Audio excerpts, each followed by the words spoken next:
এই আমরা পরিষ্কার ভাবে জানাইতে চাই, আগামীর দেশ কোরআনের দেশ। আমরা আগামীতে আর কোন মহিলা সরকার বাংলার জমিনে দেখতে চাই না। তোমরা যতই লাফালাফি করো না কেন, কোনো কাজ হবে না। আমরা ইরশাদকে দেখেছি, আমরা মুজিবকে দেখেছি, আমরা শেখ হাসিনাকে দেখেছি, আমরা খালেদা জিয়াকে দেখেছি, কিন্তু কারোর দ্বারা আমরা শান্তি পাই নাই। আমরা আগামীতে পুরুষ সরকার দেখতে চাই। সম্মানিত ভাইরা, যারা কোরআন মানে, যারা ইসলাম মানে, যারা কোরআনের কথা শুনতে চায়, আমরা তাদেরকে সংসদে দেখতে চাই। সম্মানিত ভাইরা, আজ সারা পৃথিবীতে অশান্তির আগুন দাউ দাউ করে জ্বলছে। ভাই কথা বলতে হবে আমার সাথে, আপনাদের আলোচনা ভালো লাগবে, একটু গুছাইতে দেন। আজ আপনারা অর্ধেক কথা বলবেন, আমি অর্ধেক, 50-50 আমরা ভাগ করে নিব। আজ সারা পৃথিবীতে অশান্তির আগুন দাউ দাউ করে জ্বলছে। টেন্ডারবাজি, চাঁদাবাজি, সন্ত্রাস, নৈরাজ্য, মারামারি, কাটাকাটি, হানাহানি, খুন খারামি, জিনা, ব্যভিচার, ধর্ষণ এত গুরুতর আকারে ধারণ করেছে শুধুমাত্র অবৈধ প্রেমের প্রস্তাব প্রত্যাখ্যান করার কারণে। একটা জীবিত মানুষ আর একটা জীবিত মানুষকে চা পাতি দিয়ে হত্যা করা হয়। কেন আজ অশান্তি? কেন আজ অশান্তি? আমি শুরুতে ছোট্ট একটি গল্প বলে আমি আমার আলোচনা শুরু করতে চাই। সম্মানিত ভাইরা, এক দোকানদারের এক কর্মচারীর নাম ছিল ইসলাম। চিল্লায় বলেন নাম কি? এই দোকানদারের সুন্দরী রূপসী একটা মেয়ে ছিল, তার নাম শান্তি। চিল্লায় বলেন নাম কি? ইসলাম যেখানে শান্তি, ইসলাম যেখানে শান্তি। এখন দোকানদারের বুঝতে বাকি রইল না, এই ইসলাম আমার মেয়ের সাথে প্রেম করে, ভালোবাসা করে, মোহব্বত করে। দোকানদার ইসলামকে ডাকলো, ডেকে রশি দিয়ে বাঁধে আর গিরিতে গিরিতে পিটায়। শুধু তাই না, শেষ পর্যন্ত ইসলামের চাকরিটা দিল ক্যান্সেল করে। ইসলাম মনে মনে কয়, এই ডিজিটাল যুগে শুধুমাত্র প্রেম করার অপরাধে আমার চাকরিটা দিলি ক্যান্সেল করে, দ্বারা 2 দিনের ভিতরে তো শান্তিকে ঘর ছাড়া করবে। এখন ইসলাম মনিরামপুর বাজারে যে বলছে, হ্যালো শান্তি, তুমি কোথায়? বলে আছি তো বাসায়। তুমি যেখানে থাকো দ্রুত চলে আসো, আমি তোমাকে নিয়ে শান্তিতে ঘর করতে চাই। ইসলামের কথা মতো শান্তি চলে গেছে আউট অফ মার্কেট। খেলা হবে, দাঁড়ান, খেলা হবে, আপনাদের ভালো লাগবে না? এই পদ্মার মা বোনটা আছে, যেহেতু মা বোনদের সম্পর্কে একটু আলোচনা করার দরকার। এতদিন তারা ছিল সরকার, আর সংসারটা জ্বালাইয়া পুরাইয়া করেছে সরকার। খেলা একটু হবে না, আপনাদের নিয়ে জমাইতে পারবো, ভালো লাগবে না, দাঁড়ান একটু। এই ভাই, আর পরে তো আর কেউ না, ইনশাল্লাহ 2-1টা কাটবে, এত ইনকাম করে রাখবেন কই? আচ্ছা ইনশাল্লাহ, যাতে আমার কথা বলতে কষ্ট না হয়, দেখেন একটু চারিদিক দিয়ে পাবলিকের সামনে আমাদের আগে ফেস করতে হবে, এদের সাথে আমার ফ্রি হইতে হবে, তাহলে কথা বলে আমি মজা দিতে পারবো।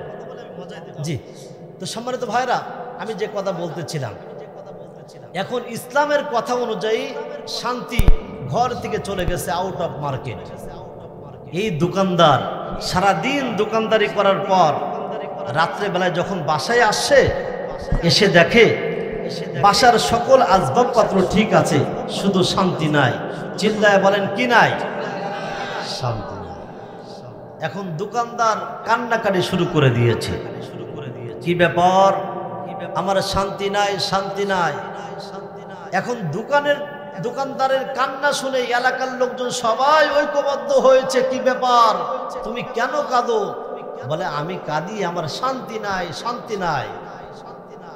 এলাকার লোকজন বলছে, কি ব্যাপার, তোমার শান্তি নাই বুঝলাম, তার আগে বলো তোমার দোকানের কর্মচারী ইসলাম কোথায়? বলে আমি তাকে তো পিটিয়ে করেছি বিদায়। এলাকার লোকজন বলছে, দোকানদার তুমি একটা বোকা, তোমার ইমানের খাতায় লেগেছে পোকা, এই জন্য তোমার ঘরে শান্তি দিয়েছে তোমাকে ধোঁকা। বলে কেন? বলে দোকানদার, তুমি অসংখ্য জিনিসের হিসাব রাখতে পারো, এই সামান্য ভিসার হিসাব তুমি রাখতে পারো না। বলে কেন, কি হয়েছে? বলে দোকানদার, যে ঘরে ইসলাম থাকে না সে ঘরে শান্তি থাকার প্রশ্নই আসে না। আজ আমাদের ইসলাম আছে টুপিতে, ইসলাম আছে দাড়িতে, ইসলাম আছে পাঞ্জাবিতে, ইসলাম আছে পাগড়িতে। যে ভূখণ্ডে কোরআনের আইন দিয়ে দেশ চালানো হয় না, ভারতের আইন দিয়ে দেশ চালানো হয়, আমেরিকার আইন দিয়ে দেশ চালানো হয়, ইহুদি নাসরা খ্রিস্টান বৌদ্ধদের আইন দিয়ে দেশ চালানো হয়, সে দেশে শান্তি থাকার প্রশ্নই আসে না।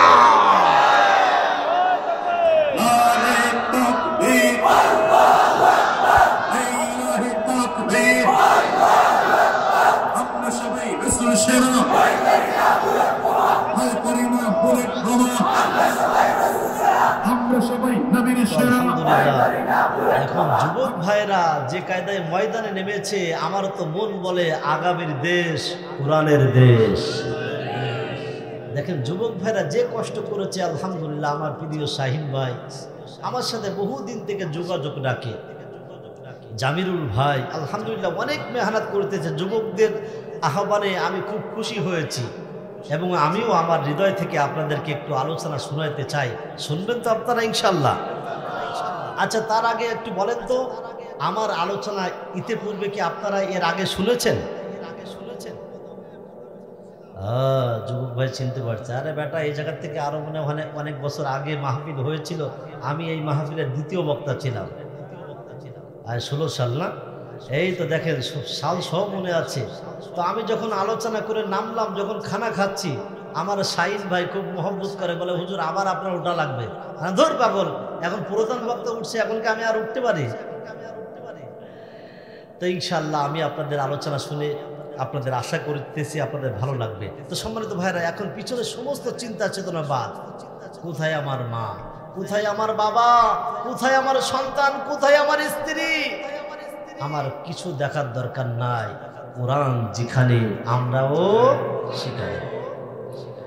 এবার মনোযোগ দেন, বিষয়ভিত্তিক আলোচনা করার চেষ্টা করবো ইনশাআল্লাহ। দুনিয়ার সমস্ত চিন্তা বাদ দেন, আমার সাথে সবাই বলেন আউযু বিল্লাহি মিনাশ শাইতানির রাজীম।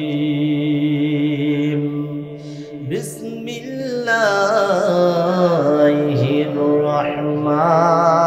রহমানির রহিম। ওয়াকাযা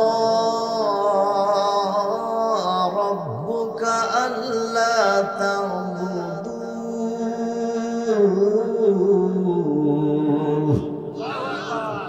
ইল্লা ইয়্যাহু ওয়া বিল ওয়ালিদাইনি ইহসানা।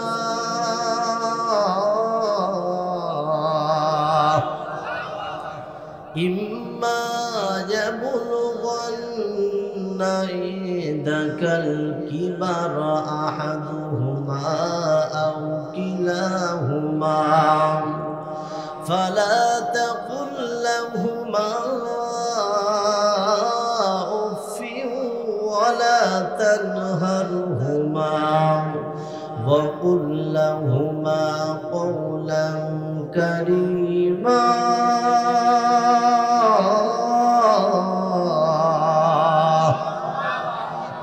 সাদাকাল্লাহুল আযীম। বিতাড়িত শয়তান থেকে আল্লাহ তাআলার কাছে পাহানা চাচ্ছি। পরম করুণাময় ও অসীম দয়ালু আল্লাহর নামে শুরু করছি। আল্লাহ তাআলা বলছেন, তোমরা শুধুমাত্র একমাত্র আমার ইবাদত করবে।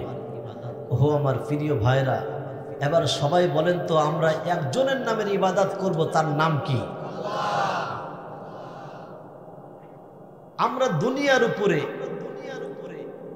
অনেকেই আছে ভ্যান চালায়, অনেকেই আছে কৃষক, অনেকেই আছে ব্যবসা করে, অনেকেই আছে চাকরি করে।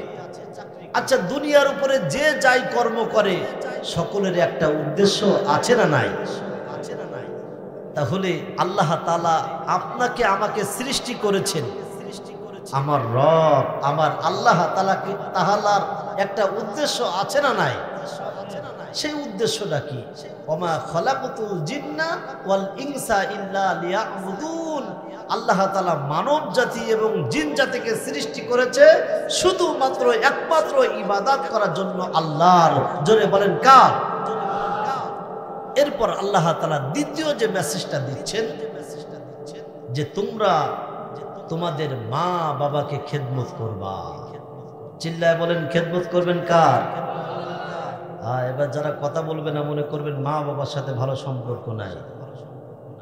সম্মানিত ভাইরা, এই দুনিয়ার উপরে আপনি নামাজ পড়েন, রোজা রাখেন, হজ করেন, যাকাত দেন, যত ভালো কাজ করেন, আপনার মা যদি অখুশি হয়ে যায়, আপনার বাবা যদি অখুশি হয়ে যায়, যাররা পরিমাণ লাভ হওয়ার সম্ভাবনা। এটা আমার কথা না, রাসূল সাল্লাল্লাহু আলাইহি ওয়াসাল্লাম বলেছেন, রিদার রব্বি ফি রিদাল ওয়ালিদ ওয়া সাখাতুর রব্বি ফি সাখাতিল ওয়ালিদ। মা খুশিতে আমার আল্লাহ খুশি হয়ে যায়, আর মা যদি অখুশি হয়ে যায় আমার মালিকও অখুশি হয়ে যায়। সম্মানিত ভাইরা, তাহলে দ্বিতীয় যে বিষয়টা আলোচনা করতেছি, নামাজ পড়েন, রোজা রাখেন, হজ করেন, যাকাত দেন, বলেন তো মা যদি অখুশি হয়ে যায়, একজন অখুশি হয়ে যায়, তার নাম কি? আমার ভাইজান, আমার বন্ধুগণ, কোন দিকে নজর নাই। অল্প সময় স্বল্প কথা বলে আমি আপনাদের কাছ থেকে বিদায় নিতে চাই। মুসলমান, আল্লাহ রাসূল সাল্লাল্লাহু আলাইহি ওয়াসাল্লামের একজন প্রিয় সাহাবী, নাম হচ্ছে হযরত আলকামা রাদিয়াল্লাহু তাআলা আনহু। আলকামা রাদিয়াল্লাহু তাআলা আনহু মৃত্যুর শয্যায় শুয়ে আছে। বিলাল রাদিয়াল্লাহু তাআলা আনহু বারবার কালিমার তাগিদ দিচ্ছেন, কিন্তু কালিমা পড়তে পারে না। বিলাল রাদিয়াল্লাহু তাআলা আনহু চললেন রাসূলের দরবারে। যাওয়ার পর বলছে, ইয়া রাসূলুল্লাহ, ইয়া হাবিবাল্লাহ, আপনার প্রিয় সাহাবী আলকামাকে বারবার কালিমার তাগিদ দেওয়া হচ্ছে, কিন্তু কালিমা পড়তে পারে না। আমার রাসূল ডাক দিয়ে কয়, বিলাল, যাও যাও, আবার আলকামাকে কালিমার তাগিদ দাও। বিলাল আসলেন, আসার পর আবার কালিমার তাগিদ দেয়, কিন্তু কালিমা পড়তে পারে না। আবার বিলাল চললেন রাসূলের দরবারে, ডাক দিয়ে বলছেন, ইয়া রাসূলুল্লাহ, বারবার কালিমার তাগিদ দেওয়ার পরেও কালিমা পড়তে পারে না। আমার রাসূল ডাক দিয়ে কয়, বিলাল, আলকামার মা কি এখনো দুনিয়ার উপরে আছে? বিলাল ডাক দিয়ে কয়, ইয়া রাসূলুল্লাহ, আলকামার মা এখনো দুনিয়ার উপরে আছে। আমার রাসূল ডাক দিয়ে কয়, বিলাল, যাও যাও, আলকামার মাকে আমার সালামটা পৌঁছায় দাও, আর ডাক দিয়ে বলো আমার রাসূল আপনাকে আহ্বান করেছে। আর যদি আপনি না যেতে পারেন, আমার রাসূল আপনার কাছে আসবে। বিলাল ডাক দিয়ে বলছে, মা, আমার রাসূল আপনাকে আহ্বান করেছে, আমার রাসূল আপনাকে ডাক দিয়েছে, আর আপনি যদি না আসতে পারেন আমার রাসূল আপনার বাসায় আসবে। বিলাল যখন এই ঘটনা খুলে বলল, আলকামার মা ডাক দিয়ে বলছে, বিলাল, আমার রাসূল যেহেতু তার দরবারে আহ্বান করেছে আর আমি যাব না, এটা হতে পারে না। আমার রাসূলকে জানাইয়া দাও আমি আমার রাসূলের দরবারে যেতে চাই। মুরব্বী মানুষ লাঠি হাতে করে হাঁটি হাঁটি পা পা করে রাসূলের দরবারে হাজির। আমার রাসূল ডাক দিয়ে বলছে, মা, আলকামা কেমন ছিল, আপনার সন্তান কেমন ছিল? তখন আলকামার মা ডাক দিয়ে কয়, ইয়া রাসূলুল্লাহ, আমার জানা মতে আলকামা জীবনে নামাজ ছাড়ে নাই, রোজা ছাড়ে নাই, হজ ছাড়ে নাই, যাকাত ছাড়ে নাই, জিহাদ ছাড়ে নাই। আমার রাসূল ডাক দিয়ে কই, মা আমি আপনার কাছে একথা জিজ্ঞাসা করি নাই, আমি জিজ্ঞাসা করেছি আলকামা আপনার সাথে কেমন সম্পর্ক ছিল। আলকামার মা ডাক দিয়ে কই, নবীজি আলকামার সাথে আমার ভালো সম্পর্ক ছিল না। আমার রাসূল ডাক দিয়ে বলছে, মা আপনি আলকামাকে মাফ করে দেন। আলকামার মা ডাক দিয়ে বলছে, ইয়া রাসূলুল্লাহ আমি আমার আলকামাকে মাফ করতে পারবো না। আমার রাসূল ডাক দিয়ে কয়, এ বিলাল যাও যাও জঙ্গল থেকে কিছু কাঠ কুড়িয়ে নিয়ে আসো, এই কাঠ দিয়া হযরতে আলকামাকে জ্বালাইয়া পুরাইয়া দুনিয়া থেকে বিদায় করে দিব। যখন বিলাল এই কথা শুনেছে, বিলাল পিছন দিকে আর কোনো দিকে তাকাই না, সামনের দিকে রওনা। এবার আলকামার মা ডাক দিয়া কয়, ইয়া রাসূলুল্লাহ সত্য সত্য কি আমার আলকামাকে আপনি আগুন দিয়া জ্বালাইয়া পুরাইয়া দিবেন? আমার রাসূল ডাক দিয়া কয়, মা দুনিয়ার আগুনের চেয়ে জাহান্নামের আগুন হাজার হাজার গুণে তাপ, আলকামা জাহান্নামের আগুন সহ্য করতে পারবে না। তখন আলকামার মা ডাক দিয়া কয়, নবীজি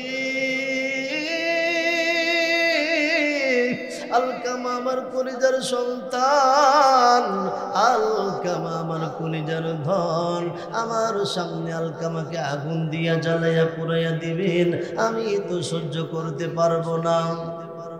ইয়া রাসূলুল্লাহ আমি আলকামাকে মাফ করতে চেয়েছিলাম না, কিন্তু হঠাৎ করে আলকামার ছোট্টবেলার কথা মনে পড়ে যায়। আর আপনি সাক্ষী থাকেন, আলকামার ছোট্টবেলার কথা মনে করে আমি আলকামাকে মাফ করে দিলাম। আরো জোরে বলেন না সুবহানাল্লাহ। ভাই জানেরা আমার, বন্ধুগণেরা আমার, কোনো দিকে নজর নাই। যারা আমার আলোচনা বুঝেছেন, আমি আপনাদের কাছে একটা প্রশ্ন করতে চাই। বলেন তো, আলকামার মা যখন মাফ করে দিল, এবার আলকামার মুখ দিয়ে কালিমা বাইর হবে কিনা? এবার আমার রাসূল ডাক দিয়ে কয়, ও বিলাল যাও যাও এবার আলকামার কাছে চলে যাও। বিলাল আলকামার কাছে যাই, যাওয়ার পর দেখে আলকামা কালিমা পুলটেছে, আর কালিমা পুলটে পুলটে আলকামা দুনিয়া থেকে বিদায় নিয়ে চলে গেছে। বলেন না সুবহানাল্লাহ। সম্মানিত ভাইরা, তাহলে এই হাদিস থেকে একটা জিনিস আমরা শিখলাম। একটু আগে যে হাদিস বলেছি, রিদার রব্বি ফি রিদাল ওয়ালিদ ওয়া সাখাতুর রব্বি ফি সাখাতিল ওয়ালিদ, মা খুশিতে আমার আল্লাহ খুশি হয়ে যায়, আর মা যদি অখুশি হয়ে যায়, বাবা যদি অখুশি হয়ে যায়, বলেন তো একজন অখুশি হয়ে যায় তার নাম কি? সাল্লাল্লাহু আলাইহি ওয়াসাল্লাম বলেছেন, তিন প্রকার মালউন, তিন প্রকার পুরুষ জাহান্নামে যাবে। চিল্লায় বলেন কয় প্রকার? জোর হলো না, আরো জোরে। আর পর্দার আড়ালের মা বোনরা বেশি না কম? বেশি না কম? আমার রাসূল সাল্লাল্লাহু আলাইহি ওয়াসাল্লাম বলেছেন, মহিলারা নামাজ পড়বে, রোজা রাখবে, হজ করবে, যাকাত দিবে, এমনকি তাহাজ্জুদ নামাজ পড়বে, কিন্তু তাহাজ্জুদ নামাজ পড়ার পরেও চার প্রকার মহিলা আল্লাহর জাহান্নামে যাবে। জোরে বলেন কয় প্রকার? আরো জোরে। জোর হলো না, চার প্রকার। তাহলে তিন প্রকার পুরুষ জাহান্নামে যাবে, আর চার প্রকার মহিলারা জাহান্নামে যাবে। সম্মানিত ভাইরা, এবার আমি যুবকদেরকে আহ্বান করতে চাই। যুবকরা আলহামদুলিল্লাহ অনেক মেহনত করেছেন, অনেক কষ্ট করেছেন, আমি সকল কিছু জানি ভাই। তবে আমি এই যে 7টা বিষয় আলোচনা করে আমি ইতি করব ভাই। আপনারা মনে করেন না আলোচনা দীর্ঘক্ষণ করবেন না ভাই, আমরা প্রতিদিন আলোচনা করতেছি, বিশ্বাস করেন বেশিক্ষণ আলোচনা না, একেবারে এই 7টা বলেই আমি আমার আলোচনা ইতি করতে চাই। তবে যুবকদেরকে আহ্বান করতে চাই, আমি এই 7টা বিষয় বলবো, যদি কোনো যুবক ভাই, আমি আবার জিজ্ঞাসা করব, মুরব্বী হোক যুবক হোক যে বলতে পারবে আমার পক্ষ থেকে একটা গিফট আছে, পুরস্কার আছে ইনশাআল্লাহ। এবার মনোযোগ দিন ভাই। আমি কিন্তু হঠাৎ করে একজনকে ধরবো যে ভাই আমি কি আলোচনা করলাম, এখন আমি সুর দিয়ে একটা বড় কিস্তা কাহিনী ধরলাম, আপনারা মজা পাবেন আমি জানি, গলা কণ্ঠ খারাপ না, কিন্তু আগামীকাল চায়ের দোকানে বসে বলবেন মাশাআল্লাহ জাযাকাল্লাহ, মুফতি আসাদুল্লাহ আল গালিব খুব চমৎকার আলোচনা করেছে। এখন চায়ের দোকানদার বলবে আচ্ছা কি আলোচনা করেছে, আপনারা কিছু বলতে পারলেন না, এমন আলোচনা করে কোনো লাভ নাই। এই জন্য আলোচনা আপনারা কি নিলেন এই জায়গা থেকে, আমি আপনাদেরকে কি দিতে পারলাম ভাই, এটা একটা বড় বিষয়। আমার ভাইজান, আমার বন্ধুগণ, আল্লাহ রাসূল সাল্লাল্লাহু আলাইহি ওয়াসাল্লাম বলেছেন তিন প্রকার মালুম, তিন প্রকার পুরুষ জাহান্নামে যাবে। জোরে বলেন কয় প্রকার? এক নাম্বার হলো যারা মা বাবাকে গালাগালি দেয়, তারা জাহান্নামে যাবে। সাহাবীরা বললেন ইয়া রাসূলুল্লাহ, আপন সন্তান কেমন ভাবে মাকে গালাগালি দেয়, বাবাকে গালাগালি দেয়? আমার রাসূল ডাক দিয়া কয় সাহাবীরা রে, যদি কোনো সন্তান অন্য মাকে গালাগালি দেয়, যদি কোনো সন্তান অন্য বাবাকে গালাগালি দেয়, সে যেন নিজের মা বাবাকে গালাগালি দিল। আর যদি কোনো সন্তান অন্য মা হোক অন্য বাবা হোক, যদি আপন বাবা হোক মা হোক, যাকে গালাগালি দিবে ওই সন্তান আল্লাহর জাহান্নামে যাবে। চিৎকার করে বলেন কোথায় যাবে? তাহলে এক নাম্বার হলো যদি কোনো মা বাবাকে গালাগালি দেয়, ওই সন্তান আল্লাহর জাহান্নামে যাবে। চিৎকার করে বলেন কোথায় যাবে? এবার আসেন দুই নাম্বার। আমার রাসূল ডাক দিয়া কয় যারা পুরুষ হওয়া সত্ত্বেও যারা নারীর সাদৃশ্যতা গ্রহণ করে, এই সমস্ত যুবক আল্লাহর জাহান্নামে যাবে। আবার ভালো করে বোঝেন, যারা পুরুষ হয়েছে কিন্তু পুরুষ হওয়ার সত্ত্বেও যারা নারীর সাদৃশ্যতা গ্রহণ করে, এরা আল্লাহর জাহান্নামে যাবে। চিৎকার করে বলেন কোথায় যাবে? আপনাদের মনিরামপুর মহাদেবপুর তো এমন যুবক নাই যে যুবক হওয়ার পরেও যুবতীর ভান করে, পুরুষ হওয়া সত্ত্বেও মহিলা সাদৃশ্যতা গ্রহণ করে, এমন যুবক তো আপনাদের মহাদেবপুর নাই। নাই? বড় কুতুব নাই? আজকে দেখেন আপনাদের হাতে কলমে একটু বোঝাবো ইনশাল্লাহ। হ্যাঁ, যুবকরা এবার মজা পাবেন ইনশাল্লাহ। এই আছে কিনা দেখেন, অনেক যুবক আছে যারা কান ফুটায়। নাই? তার কথা বলেন আমার সাথে। অনেক যুবক আছে যে যুবকগুলা কান ফুটায়, এমন যুবক আছে না নাই? অনেক যুবক আছে যারা গলায় চেন দেয়, এমন যুবক আছে না নাই? অনেক যুবক আছে এমন প্যান্ট পরে, কোনটা মহিলার প্যান্ট কোনটা পুরুষের প্যান্ট বোঝার কোনো ক্ষমতা নাই, এমন পুরুষ আছে না নাই?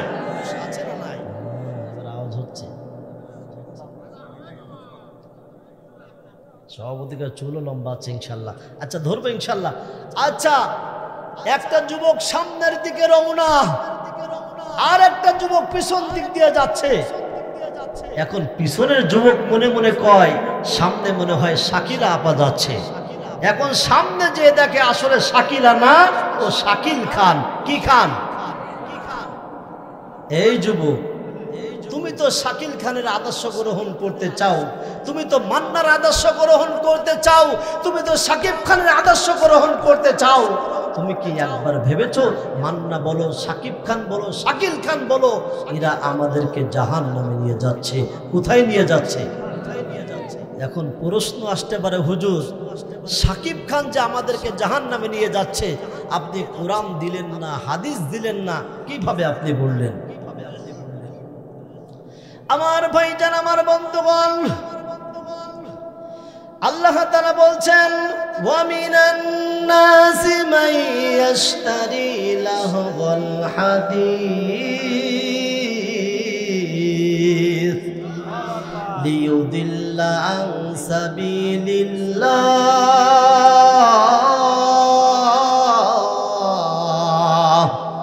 বিগাইরি ইলমিন ওয়া يتخذها هزوا أولئك لهم عذاب مهين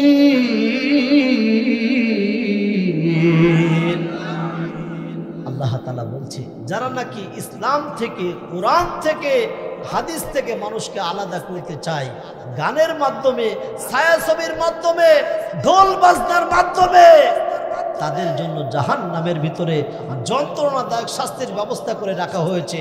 ও আমার প্রিয় ভাইরা, তাহলে যারা বুঝেছেন বলেন তো শাকিব খান আমাদের কোথায় নিয়ে যাচ্ছে? আরো জোরে বলেন কোথায়?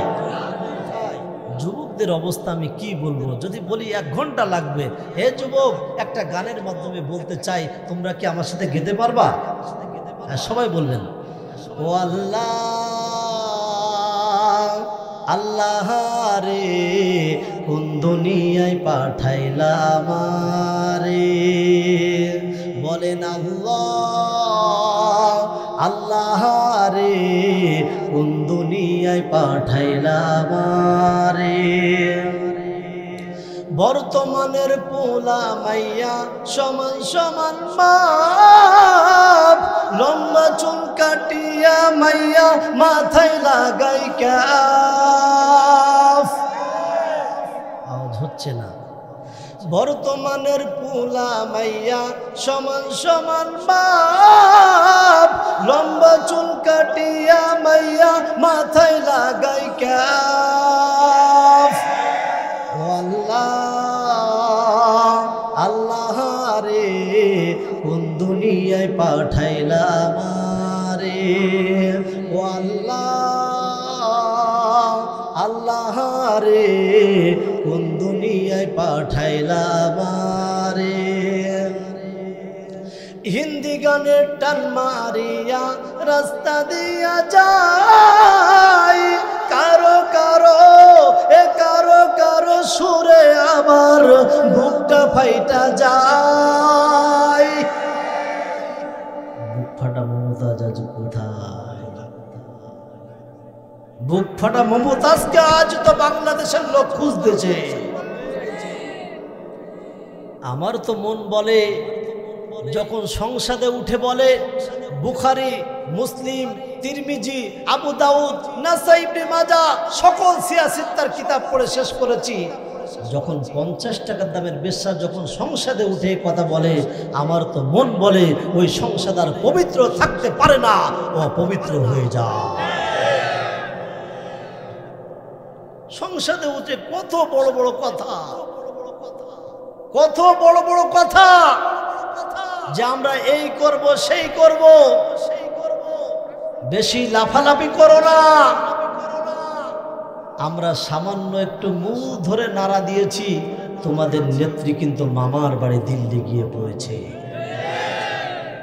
এখনো দেখতেছি আবার কিছু মানুষ লাফালাফি শুরু করে দিয়েছে। গতকাল মিরপুর, ঢাকাতে মিরপুরে অনেক যুবক লাফালাফি শুরু করে দিয়েছে। তারা চিন্তা করতেছে আমাদের নেত্রী আবার আসবে, আরে যখন টুপ করে বাংলাদেশের লোক আসবে, যখন বাংলাদেশে ঢুকবে, আমরা কিন্তু টুপ করে তোমাকে আয়না ঘরের ভিতর নিব। অনেক লাফালাফি করেছো,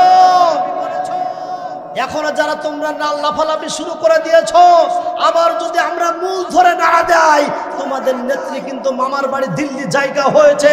যদি আমরা আবার তোমাদের মূল ধরে নাড়া দেয়, তোমাদের ঠিকানা দিল্লিও হবে না।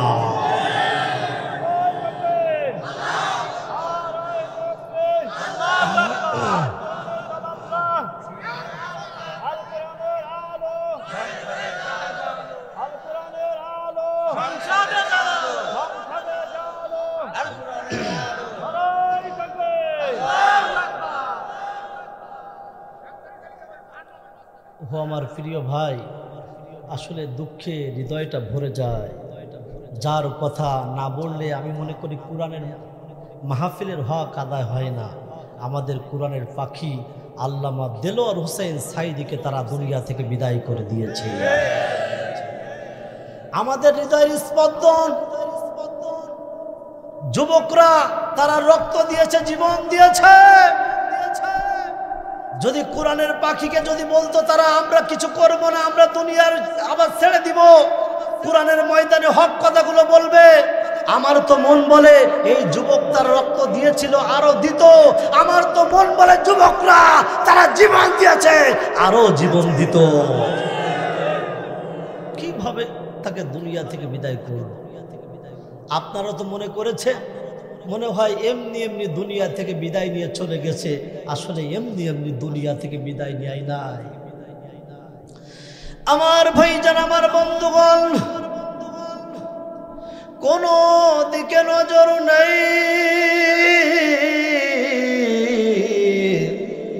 যেহেতু যুবক ভাইদের মাহফিল, ভাই আমার কোনো দিকে নজর নাই, কোনো দিকে নজর নাই। আল্লামা দেলোয়ার হোসেন সাঈদী যখন জেলখানার ভিতর, কয়েকজন কয়েদি জেলখানার ভিতর ঢুকলো, ঢুকার পর ডাক দিয়ে কয়, হুজুর আপনাকে হাসপাতালে যাওয়া দরকার। এখন আল্লামা দেলোয়ার হোসেন সাঈদী ডাক দিয়া কয়, আমি তো অসুস্থ না, আমাকে কেন হাসপাতালে যাওয়া লাগবে? এখন কয়েদিরা ডাক দিয়ে বলছে, হুজুর কোনো কথা হবে না, আপনাকে হাসপাতালে যাওয়া লাগবে।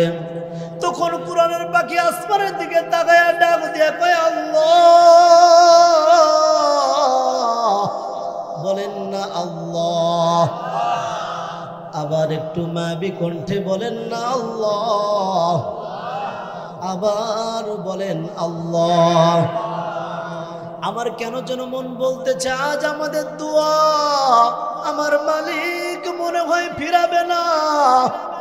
কোরআনের পাখি যখন আল্লাহ বলে ডাক দেয়, আল্লাহকে ডাক দিয়ে বলছে, আল্লাহ এরা মনে হয় আমাকে আর বাঁচতে দিবে না। কোরআনের পাখিকে যখন জেলখানা থেকে বাইর করা হলো, অন্যান্য কয়েদিগুলো কোরআনের পাখির জায়গাটা পরিষ্কার করতেছে। কোরআনের পাখির বন্ধুগুলা ডাক দিয়ে বলছে, কেন এই জায়গা পরিষ্কার করা হচ্ছে? তখন কয়েদিরা ডাক দিয়ে বলছে, এ ভাই আমার, আর কোরআনের পাখি এ জায়গায় ফিরে আসবে না। যখন জেলখানার ভিতর থেকে যখন বাইর হলো, গাড়ির ভিতরে ঢুকানো হলো, যখন হাসপাতালের সামনে নামানো হয়, ভাই আমার, যখন পুলিশরা জিজ্ঞাসা করতে যে হুজুর আপনি কেমন আছেন, তখন কোরআনের পাখি একটা হাত উঁচা করে দিয়েছে, আর দুই ঠোঁটের মাঝখান থেকে মুক্তার মতো দুইটা দাঁত দিয়ে বলছে, আলহামদুলিল্লাহ। আমার তো মন বলে এই হাতটা উঁচু করে তামাম পৃথিবীর লোককে জানাই, তামাম বাংলাদেশের 18 কোটি মানুষকে জানাই যে আমি ভালো আছি, কিন্তু এরা আমাকে বাঁচতে দিল না। ভাই আমার, যখন হাসপাতালে নেওয়া হয়, ওই রুমের ভিতর থেকে ডাক্তারগুলো বাইর করে দিল, নার্সকে বাইর করে দিল। দেওয়ার পর আর কেউ থাকলো না। ওই রুমের ভিতরে একটা মহিলা নার্স ওই ভিতরে ছিল। কিছুক্ষণ পর যখন দরজা দেওয়া হলো, এ ভাই আমার, হঠাৎ করে 2-3 জন ডাক্তার রুমের ভিতরে ঢুকলো।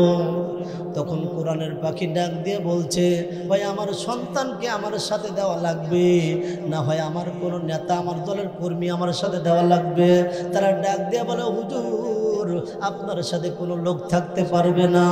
ভাই আমার একটা ইঞ্জেকশন দিল, হাতের ভিতরে যখন ইঞ্জেকশনটা দেয়, কিছুক্ষণ পর কোরআনের পাখি ঘুমের ভিতরে চলে গেছে। ওই মহিলা নার্স দেখতেছে আবার একটা ডাক্তার আসলো। ডাক্তার আসার পর ছোট্ট একটা বোতল থেকে কিছু একটা বিষ বাইর করলো। ওই বোতলের গায়ে কোনো নিম্বেলের নাই, কিছু নাই। অল্প একটু ঔষধ নেওয়ার পর পাঞ্জাবিটা উঁচা করলো, নাবির ভিতরে ইঞ্জেকশনটা ঢুকাইলো। ঢুকানোর পর কিছুক্ষণ পর কোরআনের পাখি আল্লাহ বলে চিৎকার মেরেছে। আবার একটু বলেন না আল্লাহ। যখন আল্লাহ বলে ডাক দেয়, ওই মহিলা নার্স ডাক দিয়ে বলে, বাংলাদেশের মুসলমান, কিছুক্ষণ পর দেখলাম আল্লামা আর হাত নড়তেছে না, পা নড়তেছে না, কোনো কথা বলতে পারে না। কিছুক্ষণ পর দেখে, ডাক্তাররা পরীক্ষা করে দেখে আল্লামা দেলোয়ার হুসাইন সাইদি আর দুনিয়ায় নাই। আল্লামা সাইদি তুমি মরনি, শহীদ হয়েছ তুমি এটাই জানি। আল্লামা সাইদি তুমি মরনি, শহীদ হয়েছ তুমি এটাই জানি। কারাগারে কাটালে 13টি বছর, বাতিলকে বেঁচে তোমায় দেখে তর তর। তুমি যে ছিলে মোদের নয়নমণি, তুমি যে ছিলে মোদের নয়নমণি, শহীদ হয়েছ তুমি এটাই জানি। আল্লামা সাইদি তুমি মরনি, শহীদ হয়েছ তুমি এটাই জানি। কথা বলেন ঠিক কিনা? ও আমার প্রিয় ভাইরা, আমি পরিষ্কারভাবে জানাইতে চাই, যারা কোরআনের পাখি আল্লামা দেলোয়ার হোসেন সাইদিকে যারা দুনিয়া থেকে বিদায় করে দিয়েছিল, তারা মনে করেছিল আমাদের বিচার আর হবে না। আমরা পরিষ্কারভাবে জানাইতে চাই, বাংলাদেশের মুসলমান এখনো সজাগ আছে, তোমাদের বাংলাদেশেই তোমাদের বিচার করা হবে। পালাইতে পারবা না। এই যে ওবায়দুল কাকু বলে খেলা হবে, খেলা হবে। আরে আমরা তো খেলার, শামীম ওসমানও বলে খেলা হবে, ওবায়দুল কাকাও বলে খেলা হবে। কই খেলা তো করবা, তোমরা তো আর দেশে নাই। আরে আমরা তো এর আগেও গত 17 বছর আমরা খেলার জন্য প্রস্তুত ছিলাম, কিন্তু তোমরা শুধু স্টেজে বলেছো খেলা হবে, খেলা হবে। যারা কোরআনের কথা বলেছে, হক কথাগুলো বলেছে, তাদের ঠিকানা হয়েছিল জেলখানায়। তারপরেও আলেমরা ইসলামের জন্য, কোরআনের জন্য, দ্বীনের জন্য তারা স্ত্রীকে ছেড়েছে, সন্তানকে ছেড়েছে, তারপরেও কোরআনের হক পথ থেকে তারা আলাদা হয় না। আরে আমরা তো ভয় আগেও পেতাম না, এখনো পাইনি। কিন্তু বাংলাদেশের মুসলমানরা, আমি আপনাদের কি বলবো? আরে আমি তো স্টুডেন্ট লাইফ শেষ করলাম মাত্র 1.5 বছর হলো, আমার নামে 4টা মামলা, 2 বার জেল খাটছি। আলহামদুলিল্লাহ, বলেন আলহামদুলিল্লাহ। আমি আপনাদের কি বলবো? আজ কোরআনের মাহফিল দিয়ে আমি তো মনে করতেছি বিশেষ কোনো ফায়দা হচ্ছে না, হচ্ছে না। দেখেন আমি আপনাদের বলবো, ভাই বলবো কেন ফায়দা হচ্ছে না। হয়তো আমার পর রাগ করবেন যে হুজুর বক্তা মানুষ, আবার বক্তাদের বিপক্ষে কথা বলছে, হুজুর এই পাবলিক চড়া, এরপরে পাবলিকের বিপক্ষে কথা বলছে। আমরা গণনা করে দেখেছি, আজ সারা বাংলাদেশে মাহফিলের সিজনে প্রতিদিন 8,000 করে মাহফিল হয়। জোরে বলেন কয় হাজার? 8,000। আচ্ছা বলেন তো, যদি প্রতিটা মাহফিল থেকে একজন বেনামাজি নামাজি হয়, তাহলে কয় হাজার হবে? 8,000 হবে। তা কই প্রতিদিন 8,000 মাহফিল হচ্ছে? আমার তো মনে বলে মাহফিল করে খুব একটা ফায়দা হচ্ছে, আমার তো মনে বলে ফায়দা হচ্ছে না। তবে একেবারে যে হচ্ছে না এটা বলা যাবে না, যারা পরিমাণ ফায়দা হচ্ছে। তবে ফায়দা না হওয়ার কারণ হচ্ছে 3টা। জোরে বলেন কয়টা? আরো জোরে বলেন কয়টা? 1, বক্তাদের ধান্দা। 2, কমিটির ধান্দা। 3, শ্রোতার ধান্দা, আপনাদের ধান্দা। এবার প্রশ্ন আসতে পারে যে হুজুর বক্তাদের ধান্দা আবার কেমন? আমি দেখেছি বাংলাদেশের মুসলমান এতই পাগল, গত 17 বছর অনেক আলেম কোনো হক কথা বলে নাই, কোরআনের হক কথা অনেক আলেম বলে নাই, তাদের নামে কোনো হামলা নাই, মামলা নাই। হঠাৎ করে যখন স্টেজে উঠতেছে, উঠে এমন হুঙ্কার দিচ্ছে, পাবলিক আপনারা শ্রোতা নারায় তাকবীর দিচ্ছেন, ও ভাইরাল হয়ে যাচ্ছে। আগে নিত 10,000, এখন নেই 50,000। 50,000 হচ্ছে না। দেখেন আমার চাচা বলছে 50,000 হচ্ছে না। আরে অনেক বক্তা আছে বাংলাদেশে 1,10,000 টাকা নেয়, অনেক বক্তা আছে হেলিকপ্টারে আছে, কথা বলেন ঠিক কিনা? আবার অনেক বান্দা আছে যে মাহফিলে এসে, ভাই কিছু মনে করেন না, আমি কিন্তু আপনাদের সংগঠনের লোক, কিন্তু দল আমার জামাত ইসলাম যা বললো আমাকে মানতে হবে বিষয়টা তা না, আমার তাবলিগ আমাকে যা বললো আমাকে মানতে হবে বিষয়টা তা না, আমার চরমুনা আমার নেতা আমাকে যা বললো আমাকে মানতে হবে বিষয়টা, এইগুলো আমি করি না। যখন জামাত ইসলাম কোরআনের কথা বলবে আমিও কোরআনের পক্ষে আছি, যখন চরমুনা কোরআনের কথা বলবে আমিও কোরআনের পক্ষে চরমুনার পক্ষে আছি, যখন তাবলিগ কোরআনের কথা বলবে কোরআনের পক্ষে চলবে আমিও কোরআনের পক্ষে আছি।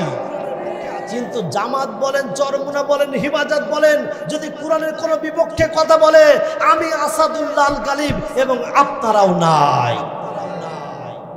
অন্ধ গোলামি করা যাবে না। তো সম্মানিত ভাইরা, যে কথা বলতে চাচ্ছিলাম, এখন বক্তার উদ্দেশ্য হওয়া দরকার ছিল যে আমি কোরআনের কথাগুলো বলবো, হক কথাগুলো বলবো, আমরা একসাথে জান্নাতে যাব। কিন্তু বক্তাদের উদ্দেশ্য আজ এটা না। হঠাৎ করে হুমকারে আলোচনা করবে, কঠিন কথা বলবে, শ্রোতা নারায় তাকবীরে স্লোগান দিবে। আগে 10,000 টাকা নিত, এখন 1 লক্ষ টাকা নেবে। বক্তার উদ্দেশ্য ভালো না খারাপ?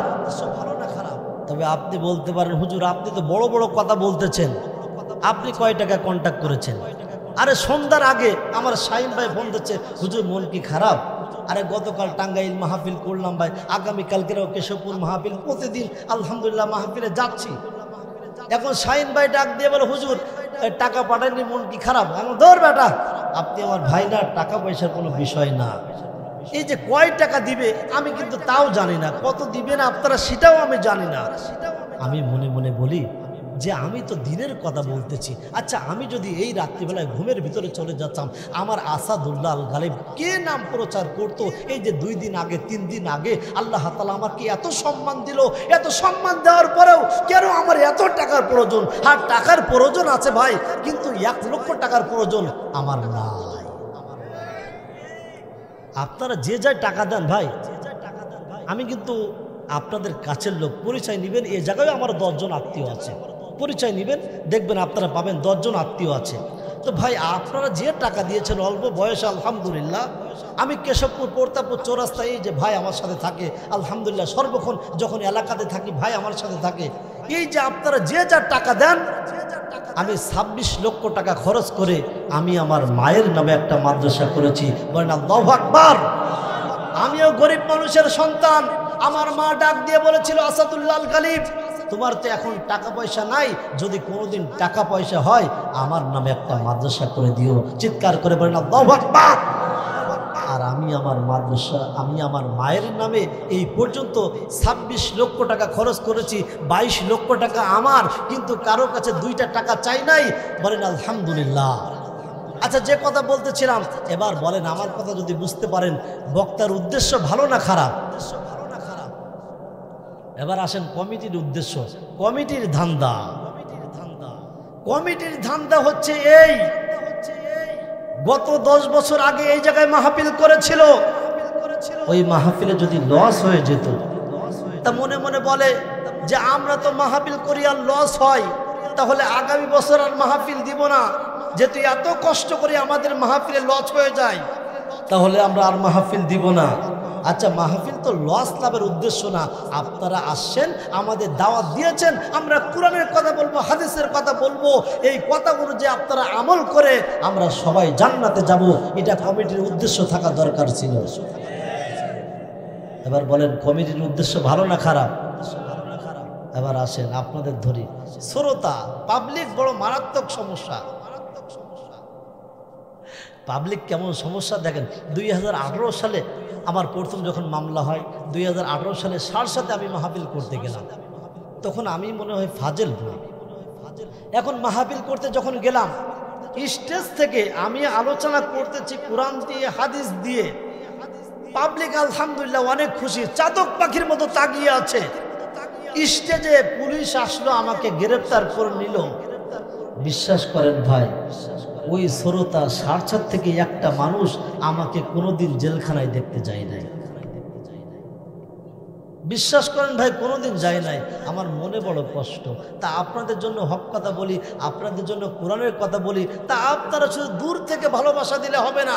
একটা আলেমের জন্য যদি জীবন দেওয়া লাগে দিতে হবে, কোরআনের জন্য দ্বীনের জন্য যদি জীবন দেওয়া লাগে, রক্ত দেওয়া লাগে, আমরা দিব তো ইনশাআল্লাহ। তাহলে বলেন, এবার শ্রোতাদের ধান্দা বলতেছিলাম। এখন শ্রোতা আপনারা কি করেন? হুজুর যখন স্টেজে ওঠে, ওঠার পরে দেখেন আপনার হুজুরের দিকে তাকান, চেহারা ছবি কেমন, গলার কণ্ঠ কেমন। যদি গলার কণ্ঠ ভালো থাকে তাহলে একটু বসবো, না হয় কিছুক্ষণ পর আকিস বিড়ি টানতে টানতে চল যায়। এমন পাবলিক আছে না নাই? আচ্ছা, বক্তা যে কথা বলবে কোরআন এবং হাদিস এর বাহিরে কোনো কথা বলবে? আমার ভাইজান, আমার বন্ধুগণ, এবার আছেন 3 নম্বর মালউন হলো কারা? 3 নম্বর মালউন হলো তারা। আপনাদের ভিতরে অনেকেই বসে আছেন, আমার রাসূল ডাক দিয়া কয়, যারা 3 তালাক দেয়, 3 তালাক দেওয়ার পর যারা হিল্লা বিবাহের মাধ্যমে আবার গ্রহণ করে, এদের ঠিকানা জাহান্নাম। চিল্লায় বলেন কোথায়? এই হিল্লা বিবাহ এলাকায় আছে না নাই? আপনাদের তো একটু লজ্জা থাকা দরকার। আপনি আপনার স্ত্রীকে তালাক দেন, বলে তোর তালাক, তোর মার তালাক, তোর বাবার তালাক, তোর 14 গোষ্ঠী তালাক। আবার রাত্রেবেলায় একসাথে ঘুমায়। এমন বেহায়া বেশরম পুরুষ আসে না নাই? আমার রাসূল ডাক দিয়ে বলেছেন, যদি কোনো পুরুষ 3 তালাক দেওয়ার পর হিল্লা বিবাহের মাধ্যমে যদি কোনো পুরুষ মহিলাকে গ্রহণ করতে চাই, আবার যদি কোনো মহিলা পুরুষকে গ্রহণ করতে চাই, যারা বিচার করে, যারা ঐক্যবদ্ধ করে একসাথে করে দিতে চাই হিল্লা বিবাহের মাধ্যমে, তারা সহ সবাই জাহান্নামে যাবে। চিৎকার করে বলেন কোথায় যাবে? অনেক মহিলারা আছে, মহিলারাও আমাদের দেশে বেশরম, এত বেশরম বেহায়া, মনে করেন তালাক দিয়েছে, তালাক দেওয়ার পর পরের দিন আর একটা বয়ফ্রেন্ডকে নিয়ে হোটেলে যায়, পার্কে ঘুরতে যায়। এখন ছবি তোলার পর আবার গত যে স্বামী ছিল ওই স্বামীর হোয়াটসঅ্যাপে পাঠায় দেয়। এমন মহিলা আছে না নাই? আমার ভাইজান, আমার বন্ধুগণ, এবার আসেন 4 প্রকার মহিলারা জাহান্নামে যাবে। জোরে বলেন কয় প্রকার? আমার রাসূল সাল্লাল্লাহু আলাইহি ওয়াসাল্লাম চোখের পানি ছেড়ে দিয়ে হাওমাও করে কান্না শুরু করে দিয়েছে। হযরত আলী রাদিয়াল্লাহু তাআলা আনহু, এদিকে মা ফাতিমা রাদিয়াল্লাহু তাআলা আনহা রাসূলের বাসার দিকে রওনা। যখন বাসার দিকে রওনা, এক পর্যায়ে দেখে আমার রাসূল চোখের পানি ছেড়ে দিয়ে হাওমাও করে কান্না শুরু করে দিয়েছে। হযরত আলী ডাক দিয়ে কয়, ইয়া রাসূলুল্লাহ, আপনার চোখের পানি আমি তো সহ্য করতে পারি না, আমার মাতা পিতা আপনার উপরে কুরবান হোক। ইয়া রাসূলুল্লাহ, আপনাকে কে মেরেছে, কে আঘাত দিয়েছে, আপনি আমাকে বলুন। যদি আমি প্রতিশোধ না নিতে পারি তাহলে আপনার সামনে আসব না। আমার রাসূল কোনো কথা বলে না, কোনদিন কাঁদেন নাই। আপনার উম্মতের জন্য আপনি কেঁদেছেন। আমার জীবনের চেয়ে আমি আপনাকে মোহাব্বত করি, আপনাকে ভালোবাসি, এমনকি হাসান হুসাইনের চেয়ে আমি আপনাকে ভালোবাসি। বাবা কেন কাঁদেন, কি ব্যথা কাঁদেন আপনি আমাকে বলেন। আমার রাসূল কোনো কথা বলে না। কিছুক্ষণ পর আমার আল্লাহ ডাক দিয়ে কয়, জিবরাইল আর করিস না দেরি, আমার রাসূলের কাছে যা তাড়াতাড়ি। আমার রাসূল কেন কাঁদে সমস্ত ঘটনা ফাতিমার সামনে খুলে বলতে বল। জিবরাইল আলাইহিস সালাতু ওয়াস সালাম আসলেন। আসার পর ডাক দিয়ে বলছেন, ইয়া রাসূলুল্লাহ, আপনি কেন কাঁদেন? ফাতিমার সামনে আপনি খুলে বলুন। আমার রাসূল ডাক দিয়ে কয়, ফাতিমা আমি কেন কাঁদি, তুমি কি শুনবার চাও? ফাতিমা ডাক দিয়ে বলে, বাবা আমি শুনবার চাই। আমার রাসূল ডাক দিয়ে কয়, ফাতিমা মিরাজের রাতে বেলায় আমি যখন জাহান্নাম ভ্রমণ করলাম, দেখলাম জাহান্নামের ভিতর অধিকাংশ নারী আর নারী দেখা যায়। ফাতিমা, আমি সহ্য করতে পারলাম না। আমি জিব্রাইলকে ডাক দিয়ে বললাম, জিব্রাইল, এত মহিলা জাহান্নামে কেন? জিব্রাইল আলাইহিস সালাতু ওয়াস সালাম ডাক দিয়া কই, ইয়া রাসূলুল্লাহ, এরা আপনার উম্মতের মহিলা, এরা অনেকেই আছে নামাজ পড়ে, রোজা রাখে, হজ করে, যাকাত দেয়, স্বামীর খেদমত করে, এমনকি তাহাজ্জুদ নামাজ পড়ে। ইয়া রাসূলুল্লাহ, অনেক মহিলা আছে তাহাজ্জুদ নামাজ পড়ার পরেও অনেক মহিলা 4টা কারণে জাহান্নামে যাবে। চিল্লায়া বলেন না কয় কারণ? 1 নাম্বার হলো যে মহিলার চুল অন্য পুরুষকে দেখায়। ও মা আমার, ও বোন আমার, আমার রাসূল যখন জাহান্নামে গেলেন, দেখলেন অনেক মহিলার পাগুলো আসমানের দিকে দেখা যায়, অনেক মহিলার পা মাথাগুলো জমিনের দিকে দেখা যায়। একটা চুল থেকে যখন 70টা করে সাপ হয় আর মাথার ভিতরে কামড় দেয়, আমার রাসূল সহ্য করতে পারে না।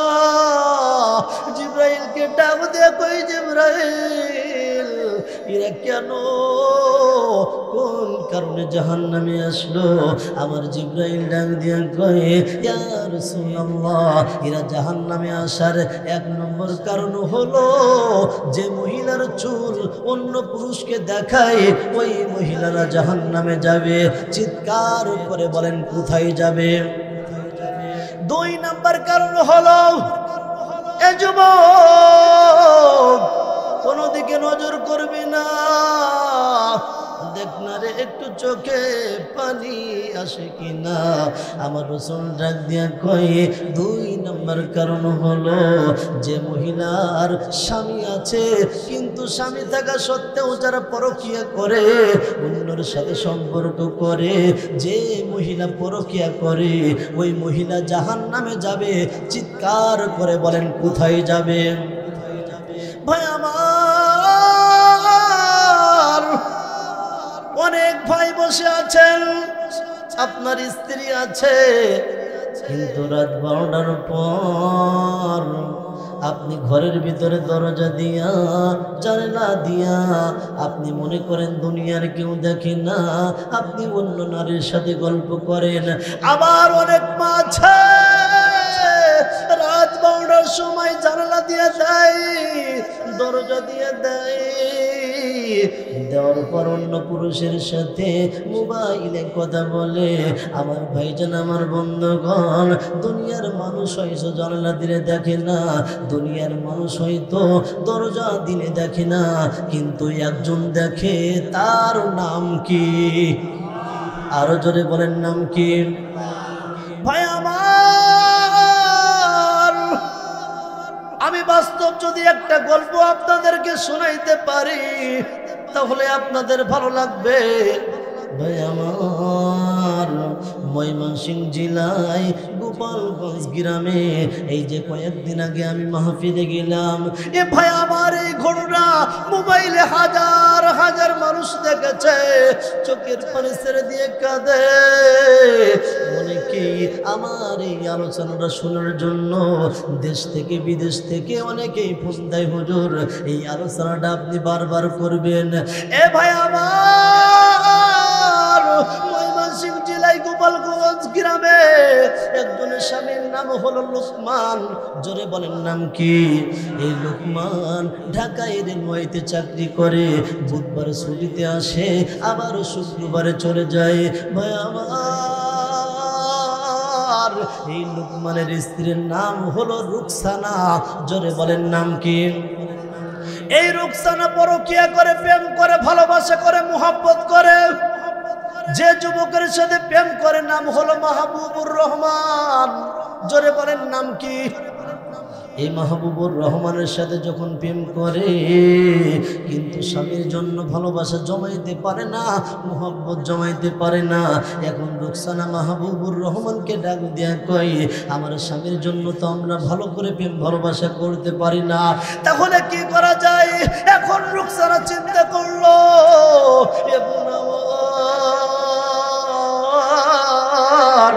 তুমি হয়তো জানো না, তোমার স্বামী যদি 200 টাকা ইনকাম করতো তার খাবারের কিন্তু অভাব হতো না, কিন্তু তোমার স্বামী 1000 টাকা ইনকাম করে তারপরেও তৃপ্তি হয় না। চিন্তা করে আমার স্ত্রীকে আমি ভালো রাখবো, আমার সন্তানকে আমি ভালো রাখবো, আমার কন্যাকে আমি ভালো রাখবো, এই জন্য মাথার ঘাম পায়ে ফেলা শুরু করে দেয়। এবার রুকসানা চিন্তা করলো, যখন বুধবারে ছুটিতে আসবে, লুকমানকে 5টা ঘুমের বড়ি খাওয়ানোর পর কন্যা দিয়া তাকে দুনিয়া থেকে বিদায় করে দেওয়া হবে। যখন বুধবারে লুকমান ছুটিতে চলে আসে, রাত্রে বেলায় যখন ভাত খাওয়ার পর ঘুমায়, লুকমানের টাকায় কিনা উড়না গলায় পেঁচাইছে, পেছানোর পর রুকসানা এক পাশ দিয়ে টান দেয় আর এক পাশে টান দেয় মাহবুবুর রহমান। তখন লুকমান ডাক দিয়ে কয়, ও স্ত্রী রে, আমি তোমাকে মোহব্বত করি, আমি তোমাকে ভালোবাসি স্ত্রী, তুমি আমাকে মাইরো না, তুমি আমাকে মাইরো না। এই কথা যখন লুকমান বারবার কয়, কোনো কথা শোনে না। অবশেষে লুকমান ডাক দিয়ে কয়, স্ত্রী রে, যদি তুমি চাও তোমাকে তালাক দিব, তাও যদি চাও আমি এই গ্রামে আর থাকবো না, আমার জমি জায়গার প্রয়োজন নাই, প্রয়োজনে আমি ময়মনসিংহ আর থাকবো না, চলে যাব। স্ত্রী আমাকে দুনিয়া থেকে বিদায় করো না। এ যুবক ভাই আমার, তুমি তো হয়তো প্রেম করতেছ, যদি তোমার মা বাধা দেয়, তোমার বাবা বাধা দেয়, তুমি মনে করো আমার মা মনে হয় খারাপ যুক্তি দিচ্ছে, তুমি মনে করো আমার বাবা মনে হয় খারাপ যুক্তি দিচ্ছে, কিন্তু না রে ভাই। লুকমান ডাক দিয়ে কই, স্ত্রী রে, যদি বলো এই জিনাই থাকা লাগবে না, আমি থাকবো না, কিন্তু আমাকে মেইরো না। লুকমান বারবার কথা বলতেছে, কিন্তু কোনো কথা শোনে না। রুকসানা এক পাশ দিয়ে টান দেয় আর এক পাশ দিয়ে মাহবুবুর রহমান যখন টান দেয়, এক পর্যায়ে লুকমান দুনিয়া থেকে বিদায় নিয়ে চলে গেছে। অবশেষে লুকমানের লাশটা নদীর ভিতরে ফেলানো হলো। এ ভাই আমার, যখন ফেলানো হয়, পুলিশ এসে তদন্ত করলো, করার পর মহিলাকে যখন গ্রেফতার করা হলো, মহিলাকে রিমান্ডে দেওয়া হলো, তখন মহিলা মাহবুবুর রহমানের কথা বললো। আবার মাহবুবুর রহমানকে যখন গ্রেফতার করলো, আবার যখন রিমান্ডে দিল, তখন মাহবুবুর রহমান বলল, আমরা দুইজন তাকে দুনিয়া থেকে বিদায় করে দিয়েছি। এ ভাই আমার, অবশেষে বিচার হইল।